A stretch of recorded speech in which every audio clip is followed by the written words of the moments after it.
We are looking at Meg's breaststroke above the water, commentary by Coach Chris. And I'm going to zoom in a little bit so we can see better. And then we're going to let this run. With the breaststroke videos, really we're only going to touch about a few things on the above water stuff. And I'm seeing Meg does a lot of what we're going to talk about right. So it's not a lot of nitpicking above water. A lot of the action as far as what we're going to talk about and critique will be the underwater stuff. So small things to correct here and there, but by and large, she's doing a lot of stuff right on her breaststroke. And a lot of the errors she's making are very common for young kids. So she will work her way out of them as she gets older. But I don't see anything that's critically bad. And first thing that comes to mind is, we're talking and trying to teach the kids getting high in the breaststroke, coming up and over the water with your energy instead of coming down in the water. And this frame's perfect because it shows she's getting her elbows in and she's coming up really high, lifting really high, reaching straight out across. I mean, that's a really solid breaststroke. Now, if you watch, though, this is one of the things we can talk about. She waits a little long to drive the kick. So she hasn't loaded the kick yet. She's just waiting too long to load the kick and drive the kick.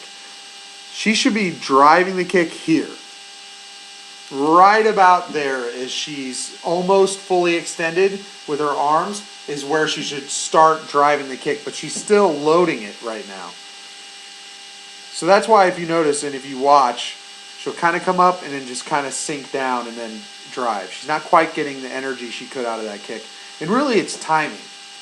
I always tell the kids when we do drills, try and extend and kick that breaststroke kick as you're reaching about 3/4 of your extension. Usually they'll kick a little bit later than that, but if they focus on trying to kick at that 3/4, it usually helps fix that timing. And what it does is it just ensures that they're in the right position on top of the water to really get the most leverage out of the kick. So her kick's just lagging behind a little bit. Get that kick going a little early. Get the feet set a little earlier. Really nice coming up. Really nice body position, but just a little late timing on the kick. And we can definitely, look at that leg flexibility. It's perfect. It's just we got to get the timing right so we get the most power out of it.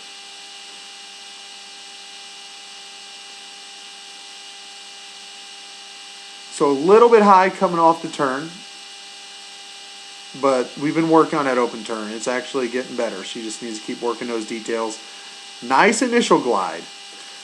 Nice dolphin kick before the arm pull. That's something we're starting to talk about with the elite kids, so I'm glad to see that. Heads up a little early, and we'll see more of the details on that pullout, but by and large the pullout looks solid. There are a few tweaks though that we need to talk about in the below water video. And really above water, the only thing I'm seeing is just a mistiming of that kick. We just got to get that kick set and firing a little bit earlier at that 3/4 extension point. But really, solid breaststroke mechanics, great flexibility of the legs, really high body position. She's doing a lot of the stuff we talk about right. A lot of what we're tweaking is the small stuff that really will make a difference as she gets bigger, stronger, and older. So let's take a look at the underwater video and we can fine tune and get a better look at some of these finer points.